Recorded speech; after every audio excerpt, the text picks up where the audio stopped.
Hey, brother.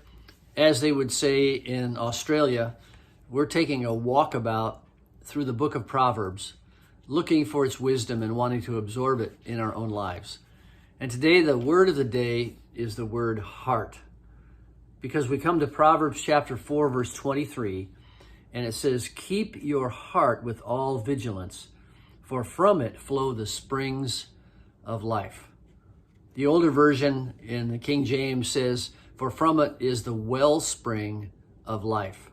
I wanted to video this in my study today because over my shoulder, you see a guitar. It's a guitar I made many years ago, thinking that if I made the guitar out of a kit, that I would learn to play it. Well, I haven't gotten very far in that process, but even so, if you were a guitarist and you took this guitar off the wall, you would find it to be useless. Why? Because it's been hanging there and it's untuned. It hasn't been tuned for weeks. And there's nothing worse than an instrument that looks good and has all the capabilities in it, but it's not tuned. And that's symbolic of our hearts. Every day our heart needs to be tuned. It needs to be guarded against the things that cause it to be evil and distracted, and it needs to be tuned to the heart of God. In Scripture, the heart is more than just the emotions. It's more than just a feeling. It's really the place where our will, our purposes, and our emotions all flow. So we're to guard this with all vigilance. And the Scripture talks about this a lot. In fact, Jesus said, "Where your treasure is, there will your heart be also." So one of the questions we have to ask ourselves is, what am I chasing? What is my treasure? Jesus also said that out of your heart flow your words, flow the actions of your life.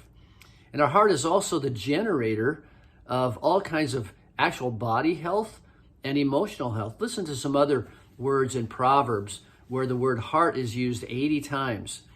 Proverbs 14:30, "A heart at peace gives life to the body, but envy rots the bones."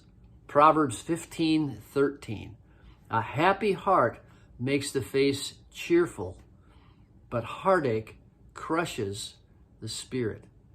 And then this one, Proverbs 17:22, "A cheerful heart is good medicine, but a crushed spirit dries up the bones."